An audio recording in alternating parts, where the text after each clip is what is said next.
Welcome to my channel Daily Bulletin News. Johnny and Chanel throw the most awkward New Year's Eve party ever, but who'll wind up kissing who at midnight? On New Year's Eve, Gabby and JJ run into one another, literally, in the town square. Establishing neither has plans, they decide to ring in 2025 together. She asks what he has in mind, and he admits he hasn't figured that out quite yet. When Gabby says there must be a party they could crash, Johnny approaches to say they're welcome to attend the bash he and Chanel are throwing. "We miss seeing you around the house," says Johnny, admitting that by we, he means he, adding she should bring her Ari. Sadly, Ari is staying in Arizona with Will and Sunny for a bit, Gabby reports. "I know you have complicated feelings about the DeMera mansion and some of the people who live in it," Johnny says, "but love to see you guys tonight." Gabby agrees to think about it. Along with JJ, however, she makes it clear that while it might be fun hobnobbing with the fancy TV stars who were just ordinary sodomites a few months ago, but she doesn't want to go back into that house, calling it haunted by bad memories. Despite this, Gabby suggests they go so that she can exorcise the ghosts of my marriage. Heck, she may even stick it to EJ in the process. JJ later arrives to pick up Gabby, and each is blown away by how the other looks. He gives her a last chance to bail on the party, but she can't wait to walk in that door and see EJ squirm. Although Philip has snagged a great reservation for dinner, Stephanie says she needs to attend Johnny and Chanel's party, if only to make sure the party and any resulting scandal doesn't make it into the pages of the New Lady Whistleblower. She invites Philip, who demurs by saying EJ hates his guts. Steph points out EJ hates everyone's guts, and Philip eventually agrees. Fresh off the sound stages of Body and Soul, Alex and Joy discuss how fantastic their scenes were. Chanel enters to reveal she and Johnny are having a get-together at the mansion. Chanel agrees to attend, but only if Alex will go, too. Once alone with Alex, Joy admits she wishes Chanel would stop inviting them to things.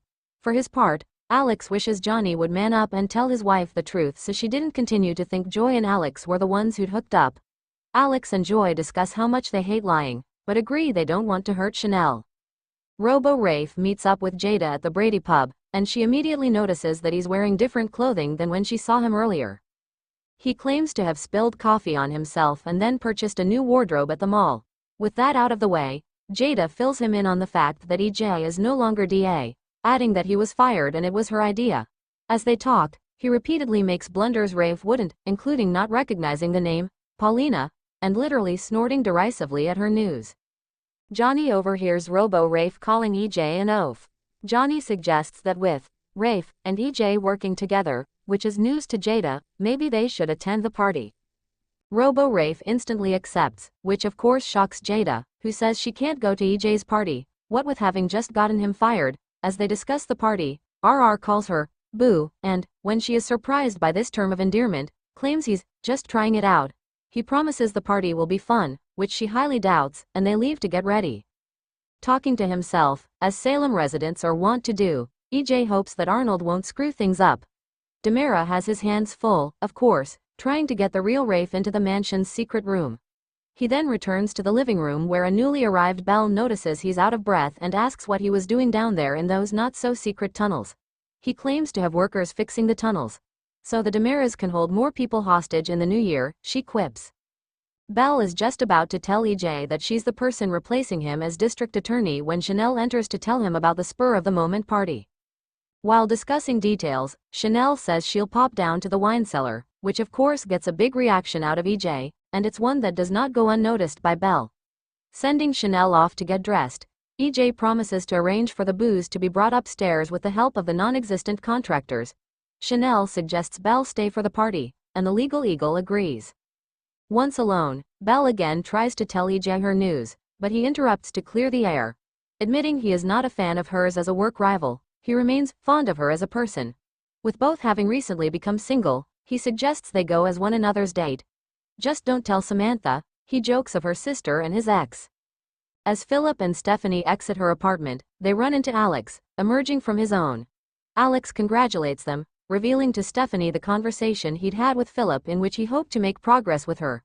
As if that's not awkward enough, the trio realize they're all going to the same party, and that Alex is going with Joy. While getting ready for the party, Johnny is surprised to hear Chanel invited Alex and Joy. Johnny strips down, suggesting they work up a quick sweat and then take a shower together before the party. In an undeniably weird moment, Robo-Rafe leaves Jada standing outside while he goes into the party to check it out and bring her some champagne. Of course, this gives EJ, fresh from hanging a handmaid, do not enter sign on the entrance to the tunnels, time for a quick conversation with Arnold, each threatening the other before Jada, Philip and Stephanie enter. Pulling Arnold aside, EJ insists the scoundrel stay away from Jada, wanting him to get out of town ASAP. EJ's night goes from bad to worse as he converses with Gabby, wanting to know who invited her. "I was invited by your son, who has much better manners than his father," she says, causing Robo-Rafe to do his patented snort laugh again. Worse, EJ finds out that Gabby's date is none other than JJ. "Do I have to worry about you assaulting me again?" Demara asks. JJ promises to keep his hands to himself, although Gabby asks that he not be too hasty with that particular promise. Belle enters in one of Chanel's dresses, and EJ is clearly blown away. EJ's not the only one uncomfortable, as Johnny and Chanel open the door to welcome Joy and Alex. Soon after, Johnny asks to talk to Joy alone and escorts her upstairs, leaving Alex and Chanel wondering where their dates have vanished to. Alex winds up spilling champagne on Stephanie and awkwardly drying to help dry her soaked chest. Gabby and JJ admit that 2024 was crappy, but hope that starting 2025 together will put things on a better track.